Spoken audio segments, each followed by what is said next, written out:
Welcome. Sangeeta Bhalsingh या माझ्या YouTube चॅनलवर तुम्हा सर्वांचे हार्दिक स्वागत. मानसशास्त्र इयत्ता 12वी हा विषय अभ्यासाला घेतलेला आहे.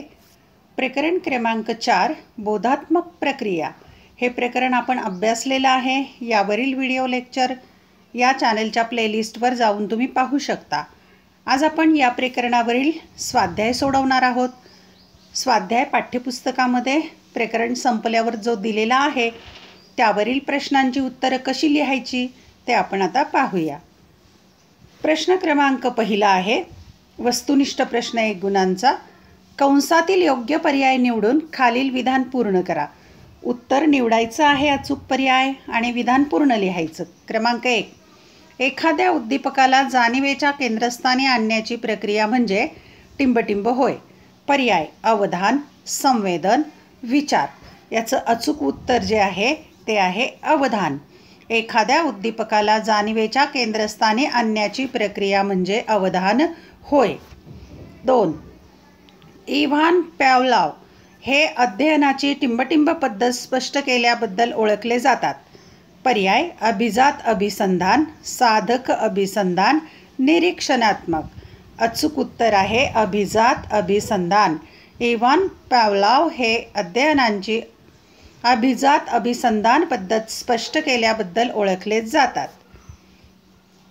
तिसरं विधान जेव्हा आपण वातावरणातील माहिती संघटित करतो व तिला वर्गीकृत करून अर्थ देतो या प्रक्रियेला टिंबटिंब म्हणतात.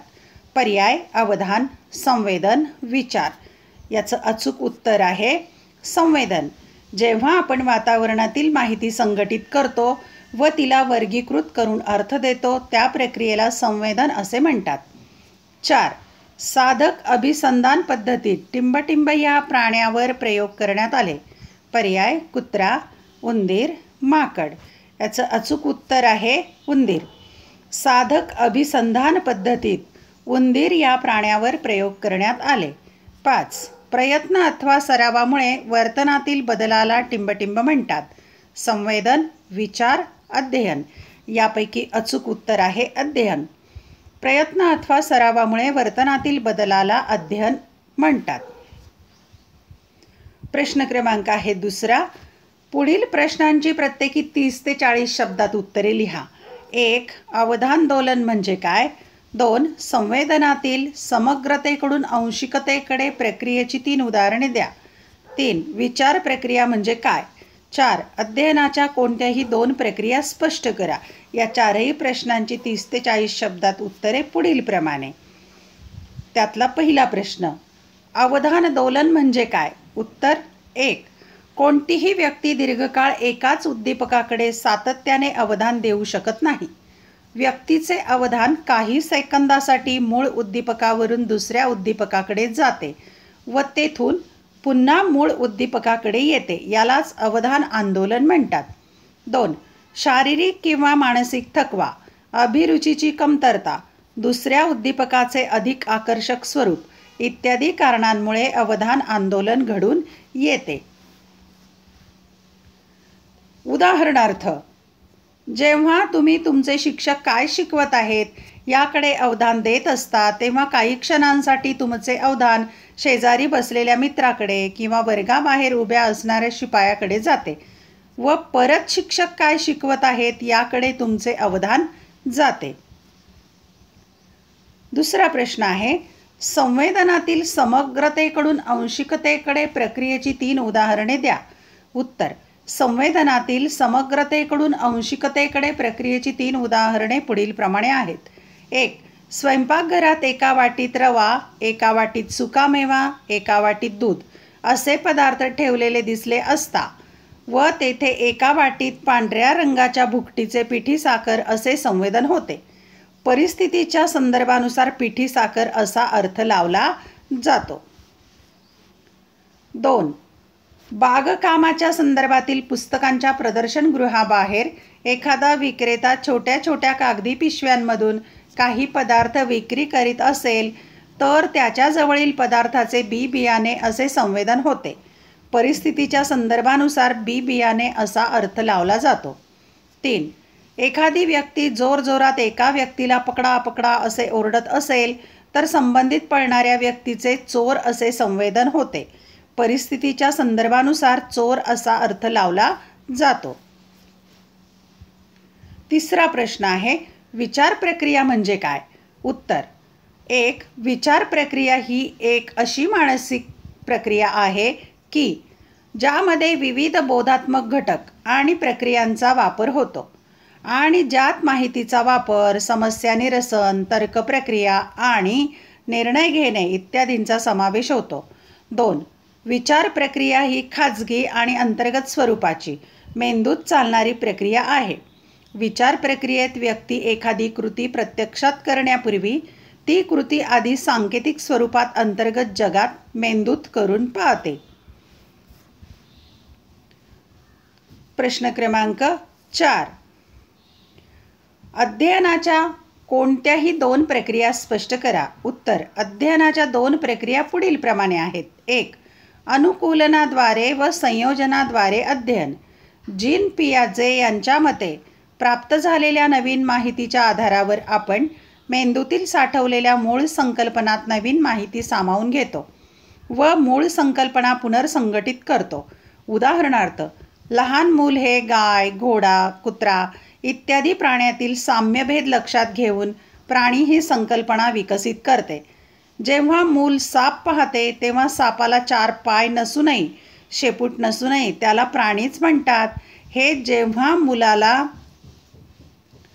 सांगितले जाते तेव्हा त्याची प्राणी ही संकल्पना विस्तारते. त्यात नवीन माहितीची भर पडते. संकल्पना पुनर्संघटित करण्याच्या किंवा नव्याने विकसित करण्याच्या या प्रक्रियेला अनुकूलनाद्वारे व संयोजनाद्वारे केलेले अध्ययन असे म्हणतात. 2. निरीक्षणात्मक अध्ययन. अल्बर्ट बांडुरा यांच्या मते आपण अनेक गोष्टी इतरांच्या वर्तनाने निरीक्षण करून आणि त्यानंतर त्या गोष्टी स्वतः करून पाहून शिकतो. खाणे, चालणे, लिहिणे, पोहणे, सायकल चालवणे यासारखी अनेक शारीरिक कौशल्ये इतरांचे निरीक्षण करून शिकतो. इतरांच्या मानसिक गुणधर्माचेही अनुकरण करून अनेक गोष्टींचे अध्ययन होते. उदाहरणार्थ, अनेक प्रसंगी इतरांच्या अनुकरणातूनच अभिवृत्ती, मते, विचारपद्धती विकसित होतात. प्रश्न क्रमांक 3. पुढील घटकांचे मानसिक प्रतिनिधित्व, संकल्पना आणि आकृतिबंध यात वर्गीकरण करा. खाली 7 घटक दिलेले आहेत, त्याचं वर्गीकरण करायचं आहे 3 भागात. मानसिक प्रतिनिधित्व, संकल्पना आणि आकृतिबंधामध्ये. 1. तुमच्या आईची तुमच्या मनातील प्रतिमा. 2. इमारत. 3. झाड. 4. शाळा. 5. सिनेमागृह. 6. मेज. 7. नील आर्मस्ट्रॉंग. आपण याचं वर्गीकरण करूया. पहा उत्तरामध्ये मानसिक प्रतिनिधित्वमध्ये तुमच्या आईची तुमच्या मनातील प्रतिमा आणि नील आर्मस्ट्रॉंग हे घटक येतील. 2. ब मध्ये संकल्पना, झाड, इमारत, मेज. क आकृतिबंध, सिनेमागृह, शाळा. अशा प्रकारे वर्गीकरण करता येते. प्रश्न क्रमांक 4. पुढील उदाहरणातील वेगळा घटक ओळखा. विसंगत घटक ओळखायचा आहे. क्रमांक 1. आकृतिबंध, संवेदन, अवधान, विचार प्रक्रिया या 4 घटकामध्ये वेगळा घटक जो आहे तो आहे आकृतिबंध. क्रमांक 2. उपाय शोधणे, समस्या नष्ट करणे, उभवन, उपायांची अंमलबजावणी करणे. यामध्ये वेगळा किंवा विसंगत घटक उभवन. क्रमांक 3. तर्कविचार, निकाल प्रक्रिया, निर्णय घेणे, विश्रांती. या गटामध्ये वेगळा घटक आहे विश्रांती. क्रमांक 4. संकल्पना, आकृतिबंध, मानसिक प्रतिनिधित्व, उपाय. या गटामध्ये वेगळा घटक आहे उपाय. वस्तुनिष्ठ प्रश्न अशा प्रकारे येतो 1 गुणांच्यासाठी. प्रश्न क्रमांक 5. खालील वर्तन अध्ययनामुळे आहे की नाही ते ओळखा. दिलेल्या तुमच्या उत्तराची कारणे सांगा. म्हणजे खालील वर्तन अध्ययनामुळे आहे की नाही ते ओळखायचं आणि त्याचं कारण पण सांगायचं आहे. क्रमांक 1. खूप परिश्रम घेतल्यास आपल्याला नृत्यातील कठीण पायऱ्या देखील व्यवस्थित जमतात. 2. दुखापत झाली तरीही 5 वर्षाची शायना चाकूसोबत खेळते. 3. एकदा गाडी चालवताना सिग्नल तोडल्याबद्दल हनीफला दंड भरावा लागला. आता तो लाल सिग्नल दिसता क्षणी खात्रीपूर्वक गाडी थांबवतो. क्रमांक 1. खूप परिश्रम घेतल्यास आपल्याला नृत्यातील कठीण पायऱ्या देखील व्यवस्थित जमतात. उत्तर.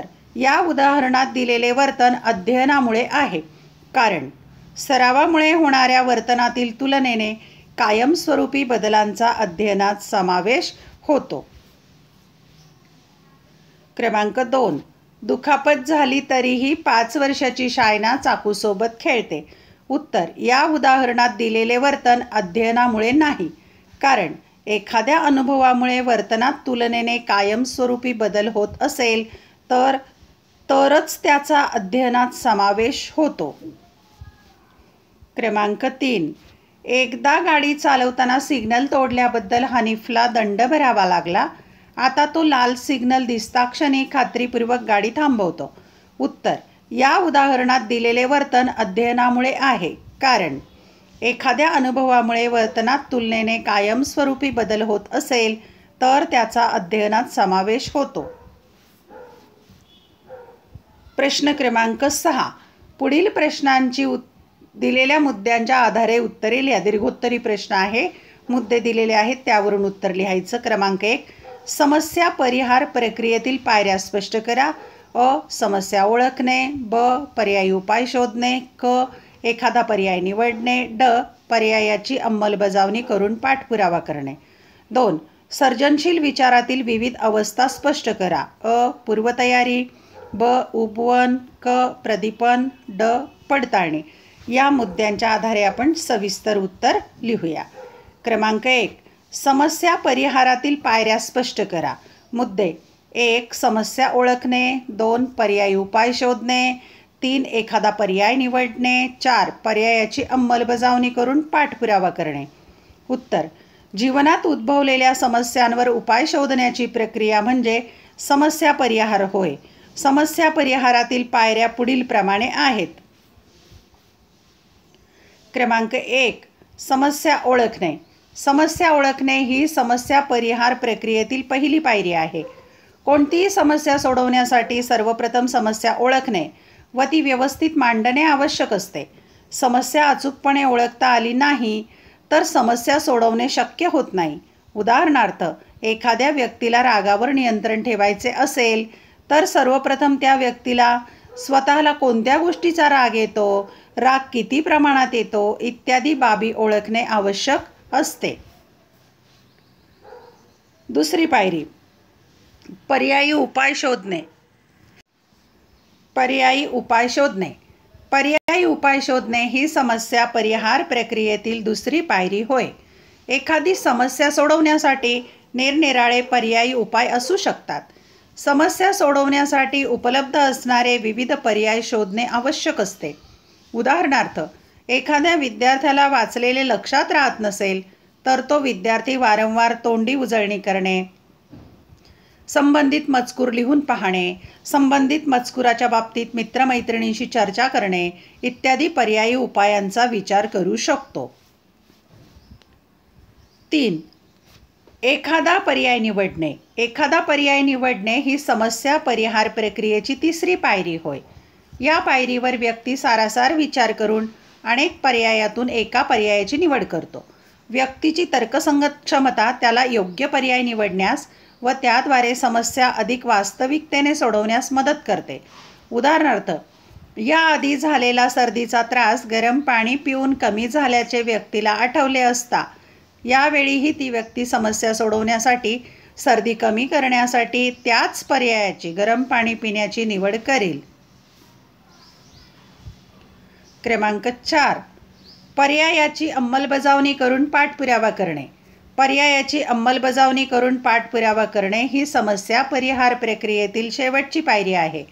यात व्यक्ती प्रत्यक्षात एखाद्या पर्यायाची अंमलबजावणी करते आणि त्याद्वारे समस्येचे निराकरण करण्यात मदत झाली की नाही याची पाहणी करते. एखाद्या पर्यायाची अंमलबजावणी करूनही समस्या परिहार झाला नसल्यास व्यक्ती पुन्हा नव्याने पहिल्या पायरीपासून समस्या सोडवण्यासाठी विचार करू लागते. प्रश्न क्रमांक 2. सर्जनशील विचारातील विविध अवस्था स्पष्ट करा. मुद्दे. 1. पूर्वतयारी, 2. उपवन, 3. प्रदीपन, 4. पडताळणी. उत्तर: सर्जनशील विचारात नाविन्याचा शोध घेणे, असंबंधित वाटणाऱ्या घटकांमधील संबंध शोधणे इत्यादी बाबींचा समावेश होतो. सर्जनशील विचारांच्या पुढील 4 अवस्था दिसून येतात. 1. पूर्वतयारी. सर्जनशील विचाराच्या या अवस्थेत सर्जनशील व्यक्ती एखादी समस्या, उदाहरणार्थ कवितेला चाल देणे, पूर्णपणे समजून घेते व ती समस्या सोडवण्यासाठी त्या संदर्भातील माहिती गोळा करू लागते. सर्जनशील विचार अचानक निर्माण होत नाहीत. त्यासाठी अनेक दिवस किंवा महिने व्यक्तीची पूर्वतयारी असते. उदाहरणार्थ, जर एखाद्या संगीतकाराला गाण्याला चाल द्यायची असल्यास तो वारंवार गीत वाचतो. गाणे जेथे चित्रित केले जाणार आहे त्या ठिकाणचा विचार करतो. ते कोणावर चित्रित केले जाणार आहे याचा विचार करतो किंवा गायकाशी चर्चा करतो. अशा प्रकारे पूर्वतयारीत विविध कृतींचा समावेश होतो. 2. उपवन. पूर्वतयारीनंतर व्यक्ती समस्या सोडवण्यास सुरुवात करते, परंतु तिला नाविन्यपूर्ण उपाय सापडतोच असे नाही. या सुरुवातीच्या अपयशामुळे उपवन अवस्था निर्माण होते. या अवस्थेत व्यक्ती आशा सोडते व मूळ समस्येकडे दुर्लक्ष करून दुसऱ्या कार्यात स्वतःला गुंतवून घेते. हा कालावधी निष्फळ असल्याचे वाटत असले तरी या कालावधीनंतर अचानक नाविन्यपूर्ण उपाय मिळतो. उदाहरणार्थ, खूप प्रयत्न करूनही कवितेला चाल सुचत नसल्यास संगीतकार दैनंदिन कामे करू लागतो. 3. प्रदीपन. उबवणीनंतर अचानक प्रकाश चमकावा, त्याप्रमाणे नाविन्यपूर्ण उपाय व्यक्तीच्या डोळ्यासमोर येतो आणि त्यामुळे व्यक्तीला आनंद होतो. उदाहरणार्थ, व्यक्तीला तिच्या अपेक्षेप्रमाणे कवितेला योग्य चाल सुचते व त्यामुळे तिच्या तोंडून आहा सारखे उद्गार बाहेर पडू शकतात. 4. पडताळणी. नव्याने सुचलेल्या उपायाची पडताळणी घेणेही आवश्यक असते. नाविन्यपूर्ण उपायात काही वेळा केवळ काही किरकोळ बदल अपेक्षित असतात, परंतु क्वचित प्रसंगी पूर्वतयारी ते पडताळणी ही प्रक्रिया सातत्याने करावी लागते. उदाहरणार्थ, संगीतकार त्याची चाल गुणगुणून पाहतो, वाद्यांवर वाजवून पाहतो आणि एखाद्या ओळीच्या किंवा कडव्याच्या चालीत फेरबदल करावा लागणार आहे का हे तपासून पाहतो. प्रश्न क्रमांक 7. पुढील प्रश्नांची सविस्तर उत्तरे लिहा. 1. संवेदनाची संघटन तत्त्वे स्पष्ट करा. 2. विचार प्रक्रियेतील विविध घटक स्पष्ट करा. 3. अवधान विकर्षण व अवधान दोलन यातील फरक तुमच्या उदाहरणाद्वारे स्पष्ट करा. दीर्घोत्तरी प्रश्न आहे, सविस्तर उत्तर पाहूया. 1. संवेदनांची संघटन तत्त्वे स्पष्ट करा. उत्तर: जर्मन मानसशास्त्रज्ञ मॅक्स वर्दायमर यांनी 1923 मध्ये सर्वप्रथम संवेदनाच्या संघटन तत्वांचा अभ्यास केला. संवेदनाची संघटन तत्वे पुढील प्रमाणे आहेत. 1. समीपतेचे तत्व. संवेदनाच्या या संघटन तत्वानुसार जे उद्दीपक एकमेकांच्या समीप जवळ असतात त्यांचे एकत्रितपणे संवेदन होते व जे उद्दीपक एकमेकांपासून दूर असतात त्यांचे एकत्रित संवेदन होत नाही. संवेदनाचे समीपतेचे संघटन तत्व पुढील आकृतीद्वारे स्पष्ट करता येते. ही आकृती पण काढणं आवश्यक आहे. वरील आकृतीत आपणास प्रत्येक ओळीत 8 ठिपके असे संवेदन न होता प्रत्येक ओळीत 2-2 ठिपक्यांच्या 4 जोड्या असे संवेदन होते. 2. समानतेचे तत्व. संवेदनाच्या या संघटन तत्वानुसार जे उद्दीपक समान म्हणजे सारख्या स्वरूपाचे असतात त्यांचे एकत्रितपणे संवेदन होते व जे उद्दीपक समान स्वरूपाचे नसतात त्यांचे एकत्रित संवेदन होत नाही. संवेदनांचे समानतेचे संघटन तत्व पुढील आकृतीद्वारे स्पष्ट करता येते. ही पण आकृती काढणं आवश्यक आहे. वरील आकृतीत सर्वसाधारणपणे ठिपका, फुली, ठिपका, फुली याप्रमाणे आडव्या 4 ओळींचे संवेदन न होता ठिपक्यांच्या उभ्या 4 ओळी व फुल्यांच्या 4 ओळी असे संवेदन होते. 3. सातत्यतेचे तत्व. संवेदनाच्या या संघटन तत्वानुसार एखाद्या उद्दीपकाचे विशिष्ट दिशेत सातत्यपूर्ण स्वरूपात संवेदन होते. या तत्वानुसार जर 2 उद्दीपक एकमेकांना छेदून जात असले तर त्यांचे तुटकपणे वेगवेगळ्या भागात संवेदन न होता सातत्यपूर्ण स्वरूपात संवेदन होते. ही पण आकृती काढणं आवश्यक आहे. वरील आकृतीत सरळ उभ्या व सरळ आडव्या रेषेचे सातत्यपूर्ण स्वरूपात इंग्रजीतील एल या मुळाक्षराच्या स्वरूपात संवेदन होते व एलला छेदून जाणाऱ्या तिरक्या रेषेचे स्वतंत्रपणे एक सलग तिरकी रेघ म्हणून संवेदन होते. सर्वसाधारणपणे आपणास या आकृतीचे भिन्न दिशेत जाणाऱ्या 4 स्वतंत्र रेषा असे संवेदन होत नाही. 4. समावेशन तत्व. संवेदनाच्या या संघटन तत्वानुसार एखाद्या अपूर्ण स्वरूपातील उद्दीपकाचे अपूर्ण स्वरूपात संवेदन न होता पूर्ण स्वरूपात संवेदन होते. मेंदूद्वारे उद्दीपकातील अपूर्ण जागा भरल्या जातात व अपूर्ण उद्दीपकाला अर्थपूर्ण आकृतीच्या स्वरूपात पाहिले जाते. ही आकृती पण काढणं आवश्यक आहे. वरील आकृतीत प्रत्यक्षात वेगवेगळ्या दिशांना जाणाऱ्या 3 आणि 4 स्वतंत्र रेषा आहेत, परंतु या आकृतीतील अपूर्ण जागा मेंदूद्वारे विचारपूर्वक भरल्या जातात व त्यांचे त्रिकोण व चौकोन असे संवेदन होते. प्रश्न क्रमांक 2. विचार प्रक्रियेतील विविध घटक स्पष्ट करा. उत्तर. विचार प्रक्रिया ही खाजगी आणि अंतर्गत स्वरूपाची मेंदूत चालणारी प्रक्रिया आहे. विचार प्रक्रियेत एखादी कृती प्रत्यक्षात करण्यापूर्वी ती कृती आधी सांकेतिक स्वरूपात अंतर्गत जगात मेंदूत करून पाहते. विचार प्रक्रियेतील विविध घटक पुढील प्रमाणे आहेत. क्रमांक 1. मानसिक प्रतिनिधित्व. मानसिक प्रतिनिधित्व म्हणजे इंद्रियांसमोर प्रत्यक्षदृष्ट्या हजर नसलेल्या गोष्टींची मानसिक प्रतिमा होय. मानसिक प्रतिनिधित्व म्हणजे सांकेतिक स्वरूपातील अंतर्गत वेदन होय. उदाहरणार्थ, एखादा खाद्यपदार्थ डोळ्यांसमोर नसूनही व्यक्तीच्या मनात निर्माण झालेली त्या खाद्यपदार्थाची प्रतिमा. प्रत्यक्ष किंवा अप्रत्यक्ष अनुभवातून निरनिराळ्या उद्दीपकांचे मानसिक प्रतिनिधित्व विकसित होते. विचार प्रक्रियेसाठी मानसिक प्रतिनिधित्व आवश्यक ठरते. 2. संकल्पना. जगातील काही विशिष्ट गोष्टींचा समूह दर्शवण्यास मेंदू जे अंतर्गत प्रतिनिधित्व वापरतो त्यास संकल्पना असे म्हणतात. संकल्पनेमध्ये अनुभवलेल्या वेदनामधील समानता व फरक इत्यादींच्या आधारे काही कल्पना तयार करणे याचा समावेश होतो. सर्व प्रकारच्या बोधात्मक प्रक्रियांसाठी संकल्पना मूलभूत ठरतात. उदाहरणार्थ, एखादा मुलगा आंब्याच्या झाडाचे मानसिक प्रतिनिधित्व विकसित करतो. त्यानंतर त्याने नारळाचे झाड पाहिले असता त्याला आंब्याच्या झाडाच्या संदर्भात नारळाच्या झाडाच्या बाबतीत काही प्रमाणात साम्य दिसते तर काही प्रमाणात विविधता दिसते. त्यानंतर त्याने वडाचे झाड पाहिले असता त्याला अजून काही प्रमाणात साम्य व काही प्रमाणात विविधता दिसते.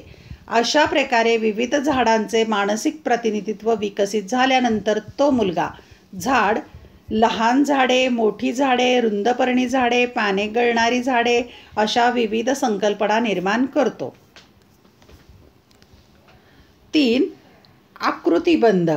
आकृतिबंध हे असे अंतर्गत प्रतिनिधित्व आहे की ज्याद्वारे संबंधित संकल्पनांबद्दल माहिती संघटित होते आणि संकल्पनांमध्ये सहसंबंध प्रस्थापित होतो. सर्व प्रकारच्या बोधात्मक प्रक्रियांसाठी आकृतिबंध मूलभूत ठरतात. उदाहरणार्थ, जेव्हा एखादा मुलगा राष्ट्रीय उद्यानास भेट देतो तेव्हा त्याच्या मेंदूत प्राणी, पक्षी, झाडे, पर्यटक अशा विविध संकल्पना एकाच वेळी सक्रिय होतात व या संकल्पनांमध्ये सहसंबंध प्रस्थापित होऊन त्या मुलाच्या मेंदूत प्राणी संग्रहालय असा आकृतिबंध विकसित होतो. 4. भाषा. भाषेच्या आधारे विचार करणे हे मानवाच्या विचार प्रक्रियेचे खास वेगळे वैशिष्ट्य आहे. भाषा ही प्रतीकांची एक प्रणाली आहे. मानसिक प्रतिनिधित्व, संकल्पना आणि आकृतिबंध यांना भाषेद्वारे सुयोग्य पद्धतीने मांडता येते. उदाहरणार्थ, पुस्तक हा शब्द विचार करताना वास्तवातल्या पुस्तकासाठी वापरला जातो, म्हणून पुस्तक हा शब्द वास्तव पुस्तकासाठी प्रतीक ठरते. प्रश्न क्रमांक 3. अवधान विकर्षण व अवधान दोलन यातील फरक तुमच्या उदाहरणाद्वारे स्पष्ट करा. उत्तर. अवधान विकर्षण व अवधान दोलन. 1. विशिष्ट उद्दीपकांवर लक्ष केंद्रित केल्यावर काही अंतर्गत किंवा बाह्य अडथळ्यांमुळे व्यक्तीचे लक्ष दुसऱ्या उद्दीपकांकडे जाणे म्हणजे अवधान विकर्षण होय. 2. कोणतीही व्यक्ती दीर्घकाळ एकाच उद्दीपकाकडे सातत्याने अवधान देऊ शकत नाही. व्यक्तीचे अवधान काही सेकंदासाठी मूळ उद्दीपकावरून दुसऱ्या उद्दीपकाकडे जाते व तेथून पुन्हा मूळ उद्दीपकाकडे येते. यालाच अवधान दोलन म्हणतात. अवधान विकर्षण व अवधान दोलन यात सारखेपणा वाटत असला तरी या दोन संकल्पनांमध्ये थोडा फरक आहे. हा फरक पुढील उदाहरणाद्वारे स्पष्ट होतो. 1. उदाहरण क्रमांक 1. एखादी गृहिणी स्वयंपाक करीत असताना घराबाहेर जोरात आवाज झाला असता तिचे लक्ष घराबाहेरील आवाजाच्या दिशेने जाते. हे अवधान विकर्षणाचे उदाहरण आहे. या उलट त्याच गृहिणीचे स्वयंपाक करीत असताना खिडकीबाहेर सहज लक्ष जाते व ती पुन्हा स्वयंपाकाकडे लक्ष देते. हे अवधान दोलनाचे उदाहरण आहे. उदाहरण क्रमांक 2. एखादा मुलगा अभ्यास करीत असताना बाहेर जोराचा पाऊस सुरू झाला असता त्या मुलाचे लक्ष पावसाकडे जाते. हे अवधान विकर्षणाचे उदाहरण आहे.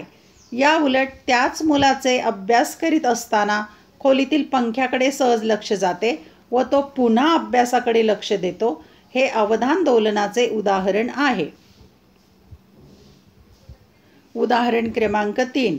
एखादा वाहन चालक वाहन चालवत असताना बाजूने अतिवेगाने एखादी गाडी गेली असता त्या वाहन चालकाचे लक्ष त्या गाडीकडे जाते. हे अवधान विकर्षणाचे उदाहरण आहे. या उलट त्याच वाहन चालकाचे गाडी चालवताना रस्त्याच्या कडेला असलेल्या दुकानाकडे सहज लक्ष जाते व तो पुन्हा वाहन चालवण्याकडे व समोरील रस्त्याकडे लक्ष देतो. हे अवधान दोलनाचे उदाहरण आहे. अशा प्रकारे सर्व प्रश्नांची उत्तरे लिहायची.